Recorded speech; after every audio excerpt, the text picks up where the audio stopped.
Hello, everyone, and welcome to Friend Diagram. This is the podcast where two friends catch up and find common ground between their favorite media.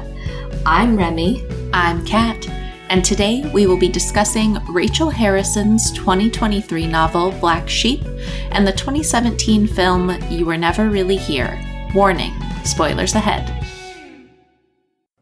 Hey, Kat. Hi, Remy. How are you today? I'm doing okay. Good. How are you doing? Oh, I've been great. It's been a long time since we recorded like a normal episode. When was the last time we recorded? I don't even know. It was so many things have happened since then. I think at least 2 months. Really? Maybe nearing 2 months. Yeah, it's gotta be. Very weird. It's been a long time. Yeah, so I moved across the country. Yeah. And then... The big move. It's been lovely. I've been really enjoying living on the East Coast.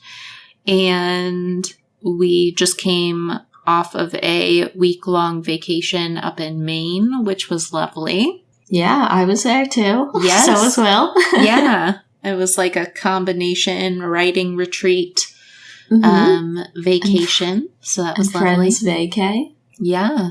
We got all kinds of stuff done. We did some canoeing and kayaking and hiking and sitting on the porch and grill food. And it was great.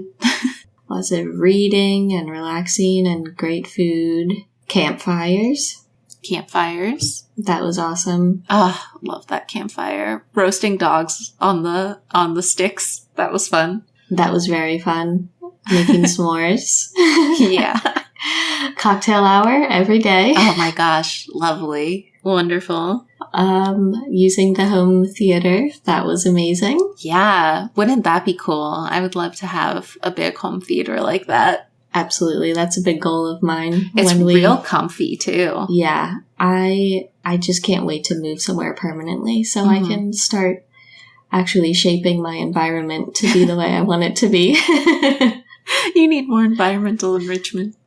Yes. I need more environmental control. Yeah. Yeah. That was fun. And so fun. Yeah, we've just been kind of acclimating back to normal life. We both got pretty stellar colds. They were awesome. Yeah, you might still be hearing mine. I might sound a little weird still. But... Yeah, we both might sound a little bit congested. And then I also saw you again a week later. You came to New York City, and I showed you some of my my favorite spots in Central Park. Hangout Rock. Featuring Hangout Rock. I love Hangout Rock. That was so cool. And we saw this guy who had been like kind of nestled back in the trees. Not in like a creepy way, in like a, I don't know, vibey way. Yeah, just like seeking privacy way. Yeah. And he was playing his acoustic guitar, and a bunch of turtles came out onto this rock to sun themselves, and it looked like he was giving the turtles a little concert, and it was the cutest thing I've ever seen. Yeah, the turtle concert was wonderful. We saw big fish jumping. We saw people rowing boats wrong. Yeah. We saw cool dogs. Oh, I rescued a bee out of the water. You did? Oh, I hope he's okay. I hope he's okay, too. It was just a perfect day at Hangout Rock. Yeah, it was perfect amazing. Fall day. It was perfect. And then we went to the Museum of Natural History. Yeah, how was that? It was really fun. We did get lost multiple times. It's not designed in the way I would expect a normal museum to be designed. And the path was not clear, and they didn't give you a real map. You had to like download an app, but then the app was very confusing. And I saw some dinosaurs, 10 out of 10. Saw lots of taxidermy animals. I don't know if they're called something different when they're in a museum, but that's what I call them. Yeah. Did you see Big Whale? No, did not see. I think that part of the museum was closed because we wanted to go through this part of the museum, and we spent a really long time walking around and looking for it. And it didn't even say like, this part of the museum's closed. We were all just like thinking that we were crazy. It was like us and then like 2 other couples were all like wandering around the same area. And then I like peeked through this like little partition that was blocking off a room. And I was like, there's the turtle.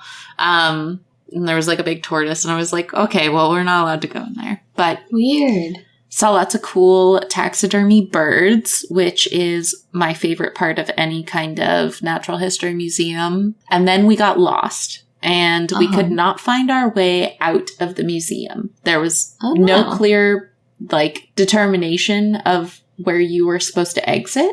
And there were just a lot of signs that said, this is not an exit. And so we were wandering around. Both of us were getting quite cranky. And we walked up to this man and we were like, we cannot find the exit. Can you please direct us there? And he was like, out of here. He was like, I'll just let you out here. And he let us out through one of the little signs that said, this is not an exit. I think he sensed our desperation. Mm-hmm. We both got a little claustrophobic because it was very busy there. Oh, dude, it's always, well, I guess I haven't been there since I moved here, but my sense is that it is constantly slammed in there. I'm sure. Yeah, but I'm more used to the Field Museum, which is very flat. It's 2, maybe 3 floors. It's very flat and long. And so it's very easy to figure out where you're supposed to be at any given time. The Field Museum is in Chicago, which is I used to get taken there by my aunt and uncle all the time. And so I grew up in that museum, which is why I'm so familiar with it. But yeah, I was just very shocked at the organization of that museum because we just multiple times went up to a floor and then we'd be like, is this it? And then we would turn ourselves around and go back downstairs. And then a minute later, we'd be like, no, that can't have been it. And then we would go back up the stairs and try to figure out where we turned wrong. Because we would just keep coming back to the same staircase. But there was a way to get to more exhibits. It was just very confusing. Weird. Yeah, it was very strange. But we had a great time. But yeah, so that was really fun and eventful. We're coming back to New York City this weekend, tomorrow, to go see the Two Girls, One Ghost show in Brooklyn. So I'm really excited about that. And yeah, it's just been jam-packed with fun events. I need to stop booking new things. I saw that How Did This Get Made is coming back and I was like, no, I can't do another thing. I can't do it. I shouldn't do it.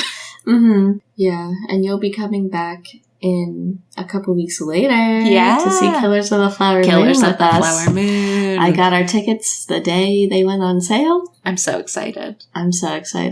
That's a really long film, too. It's so 3.5 hours or something? 3.5 hours, yeah. I told that to Will, and he was like, why did I agree to this? Yeah, I got us 4 tickets, and I got us a complete row of 4. So on the sides, some of the rows are 4 seats long, and I was like, I'll take that row, thank you. But I know Will's gonna definitely call dibs on the aisle seat for his long legs that he needs to jumble around all the time. And friggin' lots of getting up and getting down.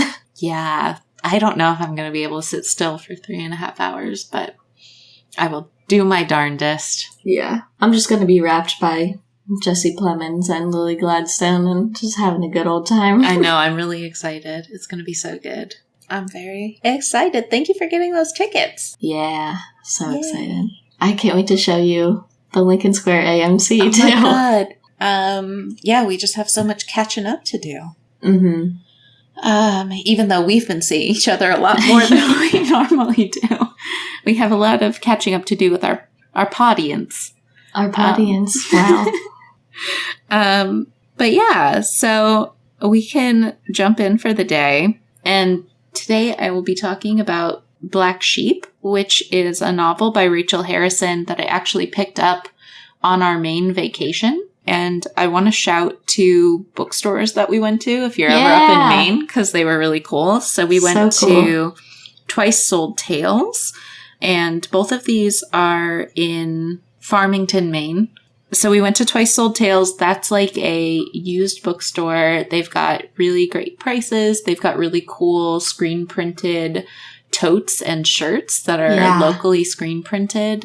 And I'll put their information in the show notes.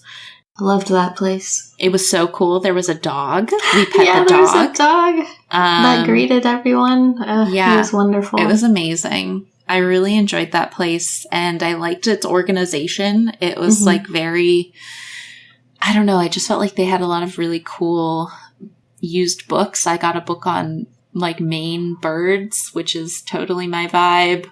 I got a Michael Crichton volume of books. That was amazing. I got a book on parapsychology and another book on the philosophy of not working. Woo! So that was great. Really unique selection there. Very cool. Yeah, it was awesome. And then we also went to Devaney, Doak, and Garrett Booksellers, which was just around the corner in the same town. I'll put their information in the show notes as well. That was, it kind of reminded me of various independent bookstores that I've been to in my life. It was amazing. Yeah. They just had like a really nice selection, and that was where I got Black Sheep.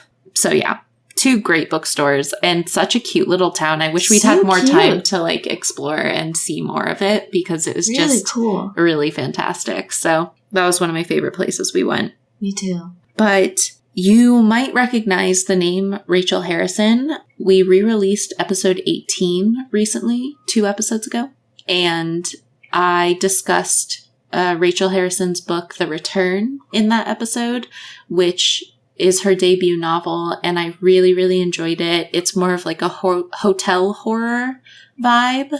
So go back to that episode and listen to my pitch for that, because it's definitely worth a read. But one thing that I love about Rachel Harrison is that she kind of touches on a lot of different tropes and genres of horror. So The Return is like hotel horror. Cackle is kind of witchy, but more horror adjacent. It's not actually got too much scary stuff in there. Such Sharp Teeth is a werewolf story. I haven't read it yet, but it's definitely on my list. And Black Sheep, her most recent novel, is more of like a cult horror. So everything's different, but I think she does some really unique things with all of these tropes, and she just is a very creative person. She's definitely out there doing new stuff with old ideas, which I love. Cool. She also has like a really great interview that she did a while back with Books in the Freezer, which is another podcast that I really love. And I think I brought up before, but if you are interested in like hearing more about her talking about her work, that's a really great interview to check out and a really great pod to check out. So I don't want to give too much away about this book. So I'm going to be very brief, mostly because it has just come out and I really want people to go support Rachel Harrison and check it out. But for this novel, we are following our main character, whose name is Vesper, with a V, who is estranged from her family. So she is a young 20-something who is working in some large city, perhaps New York. She does bring up Penn Station at one point, but it's not really clear if she's in New York City or just near it. But she is kind of just working a dead-end job, waitressing at a chain restaurant called Shorty's. And she is generally unliked by her coworkers. She's kind of mean and just very blunt. She just kind of says anything she thinks, and it's not always the nicest things to say. And so she kind of has fraught relationships with her coworkers, and one other waitress is kind of her friend, but it's very like superficial as friendships go. And at the very beginning of the novel, she returns home from her shift at Shorty's and sees that there is a mysterious envelope that does not have a return address sitting on her doorstep to her apartment.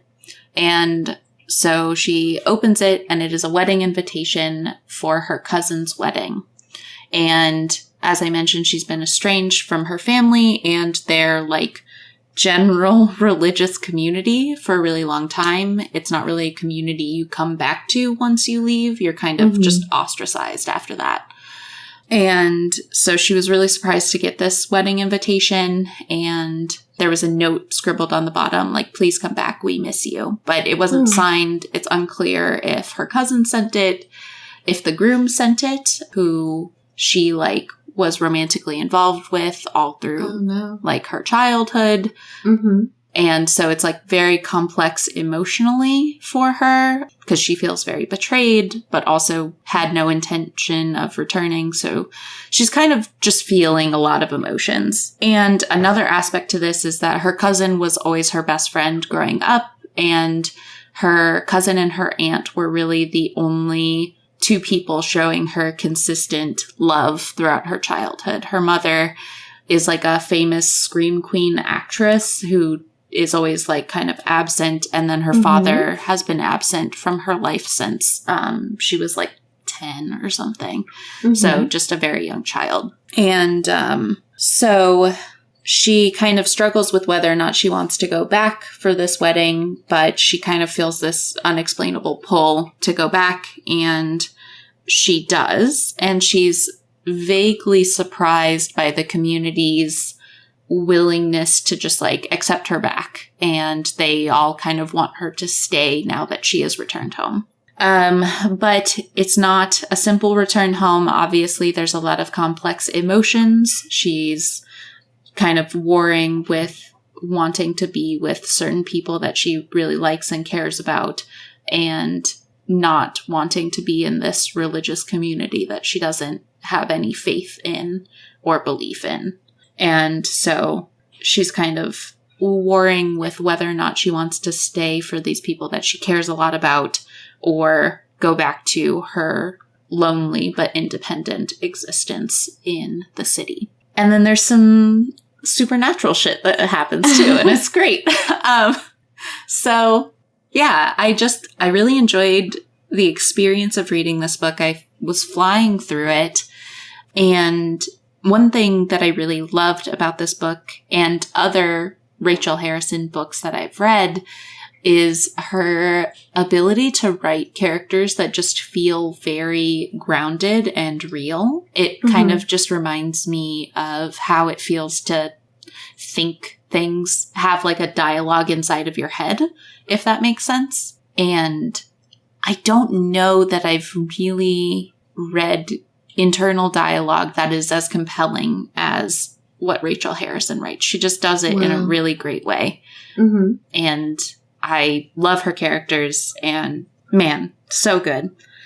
But especially Vesper is, like, funny and sarcastic and self-destructive and just, like, a really complex girl that I think a lot of people could relate to, even if you don't necessarily act out in the way that Vesper does. We've all had thoughts like Vesper has, and I think that it's very refreshing to kind of have an anti-hero like Vesper.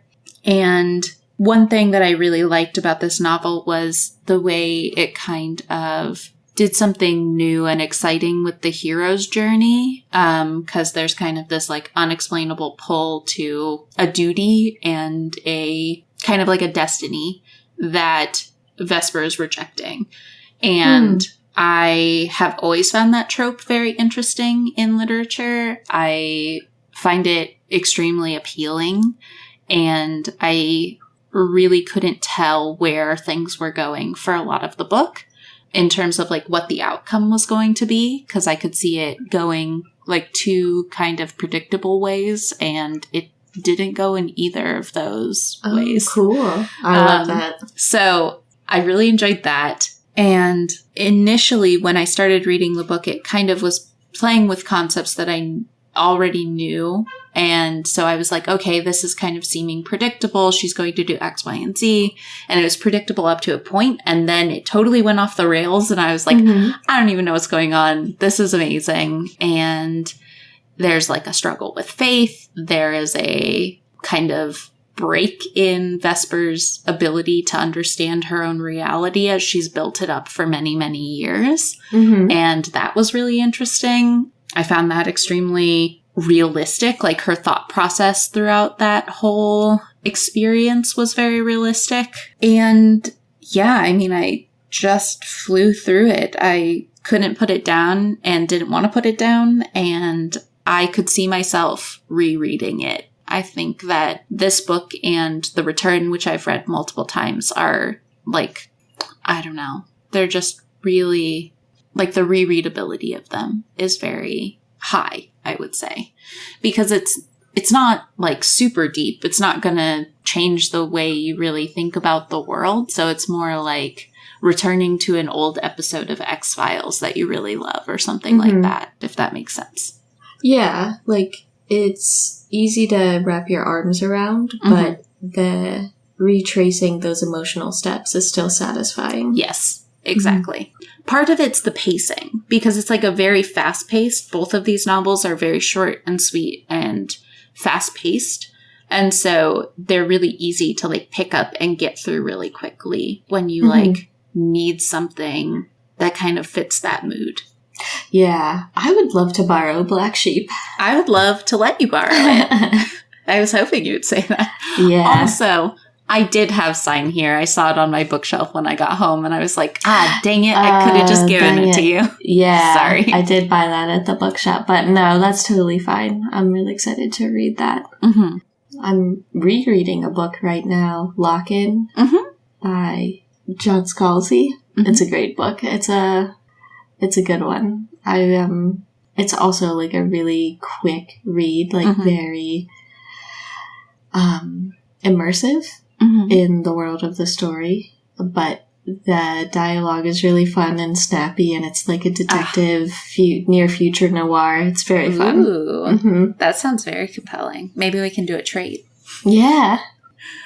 But yeah, that's all I've got on it. I got a lot of joy from reading this book, and when I was taking my notes, I was like, oh yeah, and like I'm remembering all of this, and yeah. I like even found re-experiencing it through like taking notes for the pod really enjoyable. So that sounds so fun. I would love to borrow that. Yeah, and if anyone listening to this reads it and really likes it or doesn't like it, I'd love to hear what you think of it, because Rachel Harrison is just someone I can see being like an up-and-coming, very, very good author. So yeah, I had no idea she had so many books out already. I know. They kind of sneak up on you, but yeah, I'm really excited for Such Sharp Teeth, because it's like a werewolf romance, but knowing how Rachel Harrison like plays with things that have already been done before and makes them new and exciting, I'm just like stoked for it. I'm really excited to hear about your pick for today's episode, because I watched the trailer for it and I was like, ooh, this is definitely something that I'd be down to watch. Yeah, absolutely. You should definitely check it out. This week I'm talking about the 2017 film You Were Never Really Here, which is based on a novella by Jonathan Ames and directed by Lynn Ramsey. And this is a film I've enjoyed. I don't remember the first time I saw it. It must have been in 2018 when it came to VOD. But I also saw the trailer for it first and was like, this looks right up my street. This looks very much like something I'd be interested in. And it definitely delivered and gave me a lot more. There was a lot more to uncover than I was expecting from just the trailer alone. So this film stars Joaquin Phoenix as a sort of shadowy assassin / fixer. He's a guy that you can, if you know the right people, if you know a guy that knows a guy, you can hire Joaquin Phoenix to retrieve your family member who may have been abducted into sex trafficking. And he will not only rescue them, but also pulverize the people that were keeping them with a ball peen hammer and other assorted goods. So the story is very locked in on Joaquin Phoenix's character Joe throughout the story. You're following him all the way through. And the approach that Lynn Ramsey took and that her cinematographer Thomas Townend took to shooting this experience of following Joe as you watch him sort of wrap up a case as your entry point into his life, and then follow him thereafter as he accepts a new case. It's a fascinating series of decisions. One, because there's basically no exposition whatsoever. There might be one scene that passes as verbal exposition, but otherwise you're just observing Joe as he moves through his world and carries out his sequences of actions and follows his routines that keep him secretive and safe, and so that you really need to know a guy that knows a guy that knows a guy to employ him. And you understand all of the rules that he operates under just by observing and watching.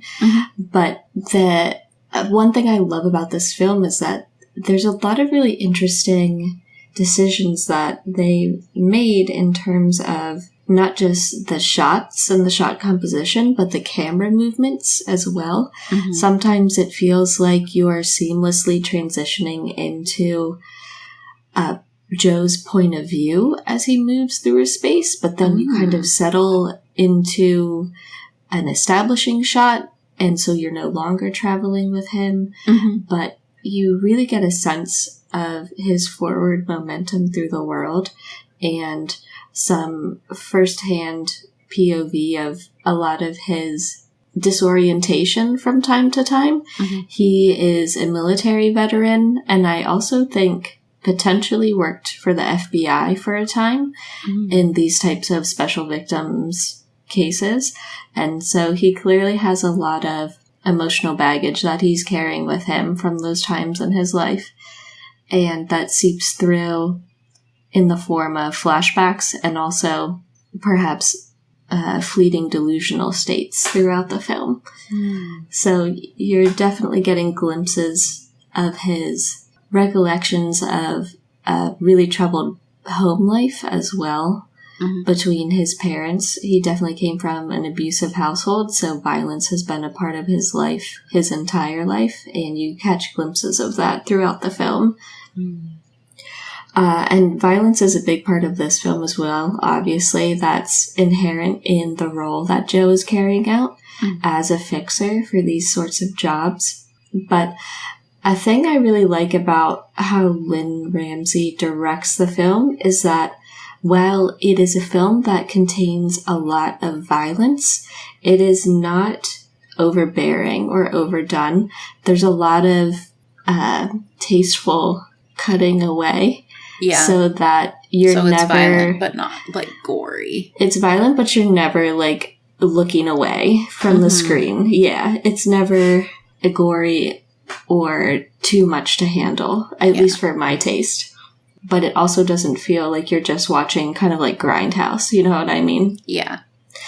And she takes a lot of really interesting approaches. There's a couple of sequences that really caught me off guard for different reasons. One is just that I really liked the approach.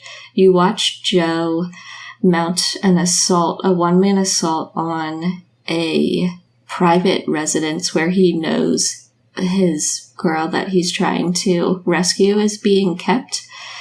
And as soon as the sequence starts, it transitions to rotating between static security camera feeds rather than, you know, the fluid filmmaking that you've seen up to that point, and you're just rotating between each camera feed and seeing how Joe is progressing throughout this multi-story space. And I thought that was a really fun approach, and not only because it muted some violence that might be really hard to look at just through spatial obscuring and auditory obscuring, but also just because it was like a really unique approach to something that a different filmmaker would film completely differently. So I love that sequence. I think it's really cool.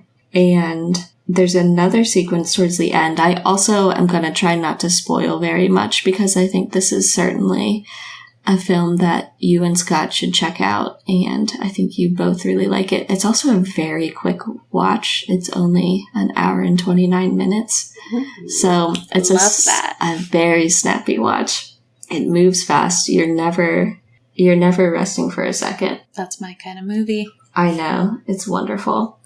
But there's a sequence towards the end that happens at a lake. And that's my favorite scene of the entire film because it is totally in keeping with Joe as a character and what you know about him and his home life. But it's also a really nice respite from the disappointment and violence and general depravity that you've seen displayed throughout the rest of the film at large. And I also think that is a choice that you certainly wouldn't see in another filmmaker's film about this type of professional. So I think Lynn Ramsay makes a lot of really interesting decisions as a director, and I really enjoyed them. Another thing that I love about this film is the score, which was composed by Johnny Greenwood, one of my favorite film composers of all time. The score is really interesting because it is extremely varied in that it is at times, I don't even know how to describe it, very percussive and jarring and electronic driven, but in other times it's shifts into a much more dreamy, ethereal type of score. And it's always completely appropriate for the visuals that the music is paired with. But the variety between all of the different soundscapes that he composed for this film is really interesting. And I love that it has an overarching cohesion, but a ton of range within that cohesive score that Johnny Greenwood made. So I was really enjoying the score in particular when I was watching this today, and then I looked it up afterward and I was like, oh, of course it's Johnny Greenwood. Of course it is. Do you want to shout what else he might be known for? Oh, well, he was the composer for There Will Be Blood and Phantom Thread and The Master, but he's definitely most well known for being in Radiohead. Oh, yeah. I didn't know that. Yeah, he's a cool dude. Yeah, that's awesome. Yeah. Something that I also think is very special about this film is that you get really wonderful glimpses into Joe's home life. He is a middle-aged guy and he's living with his elderly mother. And you get to see a lot of scenes between the two of them and just what their home life is like together. And they are really funny and they have a really realistic and funny and lovely relationship in that they clearly care for each other very much, but they're also often joking around and making fun of each other and kind of generally yelling at each other. And it's just, I love it. I love how all of their scenes were written and the demonstrations of care that Joe shows to his mom, taking her reading glasses off when she falls asleep. And this is my favorite part. This happens really early on in the film, so it's not a spoiler, but the first time you meet Joe's mom, she tells him that she watched the film Psycho while he was away, and now she's scared because she didn't wait for him to come back to watch it together. And so she's afraid to go to bed and be alone. And I was like, oh my God, this reminds me of Kat. That's me. It's so cute. It's so cute. But yeah, they're also just yelling at each other about making messes and shit like that. And so it's also very relatable. And yeah, I love watching Joe and his mom hang out. Ooh, another thing that I think is really cool about this film is that it captures a lot of really cool locations. So Joe is definitely based in New York City. if I had to guess, I kind of got the impression he lived in Brooklyn, but I'm also not certain. He's moving all over the place. He's definitely in Midtown for some of the film. Mm-hmm. But then he also eventually ends up, chasing leads outside of the city as well. And I just thought the locations that they scouted for this were really cool. Mia Thompson was the location scout, so I want to give her a shout out. Really cool locations. The townhouse that the hammer sequence happens in on the security cams was a great choice. And there's a upstate mansion eventually that is just photographed beautifully, but also just an incredible property to behold. Yeah. And I just absolutely loved the location choices that they made and how they shot them. So, really lovely scenery and lovely properties to take in as all of this is happening. So, yeah, great job on that. Let me see. What else can I talk about without giving away anything important? Yeah, I don't know. I would just say that while this film is operating in a space that I often return to, so like a gritty crime thriller type of space, there were just a lot of surprising scenes and scenarios that the director wove into that familiar milieu and just either reminded me of other films where it felt like the trope was being broken. So there's another scene that Joaquin Phoenix is in that kind of reminded me of my favorite part of the movie Heat, which is the very end. And when you watch this movie, if you like Heat, you'll know what I mean. But the touches of humanity that are shining through in this film really surprise you and really humanize everyone involved, but especially Joe and especially the people in his immediate orbit. And I think that is something that can often be lacking from films in this genre, where people are more interested in focusing on other elements of the story. But in this one, it's really interested in portraying Joe as a complete emotional human. And his points of connection are surprising at times, but they're much more striking for that reason. And so I just think it's a really, really unique film, and it's definitely worth your time and definitely worth a watch. That sounds awesome. I'm also really excited to see Joaquin Phoenix in it. He seemed very good, and every time I think about him, I just think about Beau was Afraid and how uncomfy it made me. Yeah. And I don't want that to be the taste left in my mouth. Oh, no. He has much, much more agency in this film. Yeah. Yeah. Because obviously Beau is Afraid was a fantastic performance. Like, he just, he did a great job. He's so good.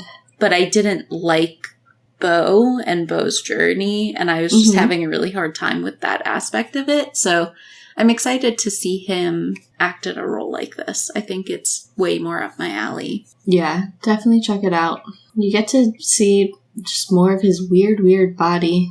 It's so strange to behold, which is it's not a diss to Joaquin. He just has a very uniquely shaped torso. That's true. Yeah. But no, he does a wonderful job. He does a lot of excellent eye acting in this one. And I think that also comes through in a lot of the shot composition, where the read that you're getting on Joe is completely through the movement of his eyes across the frame. So that's awesome. Loved it. Lots of great detail to just dive into on this film. Yeah. It's on Amazon Prime too, by the way. Ooh.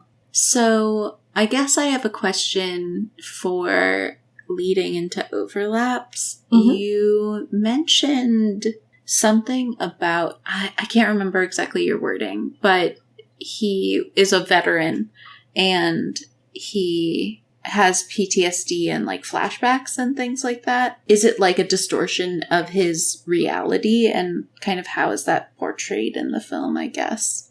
Mm-hmm. I think that is sort of left up to the viewer, actually, because you understand that he has a history in the service through flashbacks where you can clearly see him in uniform, you know, in the desert, and you see the things that definitely haunt him from that time via flashback. But in terms of how that is seeping into his psyche in real time, it's hard to say whether you're watching delusions or flights of fancy or just imaginings or just straight up a mixture of those things with flashbacks to his childhood. It's more impressionistic rather than thoroughly explained. So it's left up to the viewer to decide. Does that answer your question? Yeah, I think so. Well, I think we're ready to go into our Venn diagram, unless you have any other points you want to add. No, I'm ready. Okay. What did these two things have in common? My first one that I have is realistic characters. So you talked about like his relationship with his mom and kind of the banter that they have and the kind of sequences that are giving us kind of a humanized impression of Joe. And I mentioned that that's one of Rachel Harrison's strengths as a writer, is just like writing really realistic characters as well that feel like very grounded. And I've never had the thought reading one of her books like, that's not what a real person would do. And I think that a lot, or like, that's not what a real person would like think in this situation. Yeah. Also in the character vein, I would say both of them follow main characters with a troubled childhood that you learn about as the story unfolds. Definitely get a sense of really troubling events in Joe's childhood that you see little flashes of throughout. Yes. Maybe New York City? Yeah. That's like a very simple one. Definitely maybe. I have, how shall I phrase this? I have operates in a familiar genre space while still making unexpected decisions. Yeah. Or still keeping you similar. Surprised. Yeah. I liked what you said, like Birkin tropes. I thought that was a really good way to word that. Yeah. And then I guess my last overlap, without seeing the film, it's hard for me to really decide if this is an overlap, but it's at least a tangential overlap where the characters are struggling with their concept of reality in some way, shape, or form. So Joe is having some kind of delusions, potentially, and Vesper is faced with like this crisis of faith that is really warping her sense of what's real and what's not. Yeah. And they just both sound like they are pretty snappy, quick pace. Yes. Propulsive, engaging, goes by fast. For sure. Yeah, I can't wait to hear what you think of Black Sheep when you read it. Yeah, I can't wait to borrow it. I'll give it to you when we go see Killers. Yeah. Killers of the Flower Moon. Oh, Killers of the Flower Moon. So many good movies coming up. I cannot wait. Yeah. What else is on the radar? Oh, do you want to hear my rundown? Yeah, Remy's radar. Remy's radar. Beep, beep, beep, beep, beep, beep, beep. That's what radar sounds like. Beep. Let's see. So I just have I have a list of movies I want to see where I know what the release date is. But this is not a complete list. There's many more that I'm hoping will come out. This weekend, I want to see The Royal Hotel. I was considering seeing Foe, the Saoirse Ronan Paul Mescal film, but I also saw it get absolutely slammed by, the early press screenings. So I'm second guessing that, but I might still go see it anyway. After that, we have Killers of the Flower Moon, obviously. That's going to be amazing. In the beginning of November, the date that Dune vacated has been taken up by Priscilla, the next Sofia Coppola film, which I'm excited about. Yes. Love the one about Sofia Coppola. Priscilla Presley. Exactly. That looks really good. I'm excited for that. And then, November 10th is going to be a big weekend because we're going to get The Killer, David Fincher's next film, and Dream Scenario, the film that I've been interested in for many weeks now, the one with Nick Cage that I told you about way back. Yeah. That looks That's really gonna good. be a very fun weekend. That's A24, right? I believe so, yes. Okay, cool. Yeah, that looked really good. Yeah. In November 22nd, we have another double header where Maestro, Bradley Cooper's next picture, is coming out, and Napoleon, also starring Joaquin as Napoleon. Ridley Scott's next big film is going to come out as well. So that's exciting. And sometime around that weekend as well, Saltburn will come out, which is Emerald Fennell's next film, her follow-up to Promising Young Woman. And I've heard... Oh, and also Barry Keoghan is in that, so I'm really excited. Oh, cool. And I've heard mixed response to that. I think it's kind of a litmus test for how you feel about Emerald Fennell in general, but I think one thing that is shown through is that the cinematography for Saltburn is absolutely undeniable, and you can absolutely tell that from the trailer, and I'm really excited to check that out. Yeah, man, that is a lineup. Yeah, and that's not even including December. Oh my god, okay. Which, hit me. Oh, dude, The Bike Riders is coming out at the beginning of December. So excited. That's Jeff Nichols' next film, which always features Michael Shannon, our number one guy in this household, so very excited. But, Tom Hardy, Austin Butler, Jodie Comer, bunch of really amazing actors are going to be in that. It's about a Midwest biker gang, and I don't know anything else about it, so that's all I need to know. Very compelling. Very compelling. That. Can't wait for that. And then, oh boy, December 8th is going to be another doubleheader weekend, where we're getting The Zone of Interest. Why did I say Jonathan? Jonathan Glazer's next film. His follow-up to Under the Skin, which came out almost 10 years ago now, I want to say. And I hear it is equally, if not more, unnerving. And I'm really interested in that. I heard it's a really tough watch, but it is just a breathtaking accomplishment at the same time. And that's coming out the same weekend as Poor Things, Yorgos Lanthimos' new film starring Emma Stone and Mark Ruffalo. And I hear that is a perfect accompaniment to Barbie. It's looks to be kind of like a Frankenstein-esque tale where a woman is learning what it's like to be a woman. And there's lots of sex, and it's also funny. And so... Sex with Mark Ruffalo? I don't know. I don't think so. But who knows? Who's to say? I haven't seen it yet. I love Mark Ruffalo. I've been obsessed with him.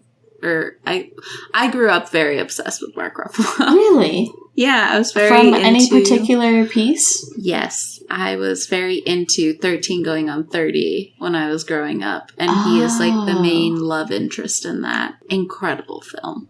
Amazing. 10 out of 10.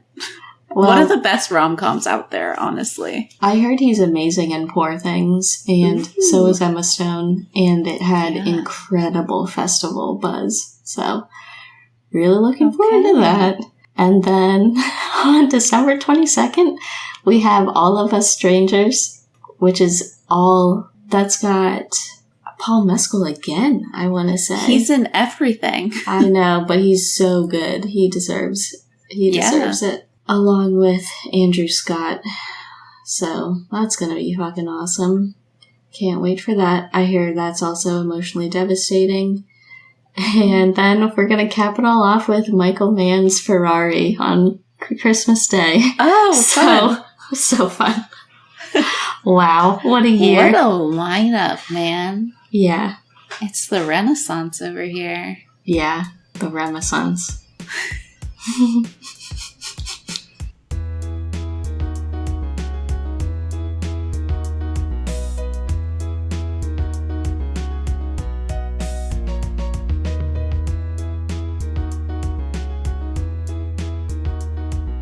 Thanks for joining us this week on Friend Diagram. Thank you to Tyler Seek for the creation of our intro and outro music. Did you take any of our recommendations? Have any thoughts on the show? Let us know at frienddiagrampod@gmail.com, and we might read your email on a future episode. If you can, please take a moment to rate and review the show on your podcast app of choice, and we'll see you back here, same place next week. Bye for now.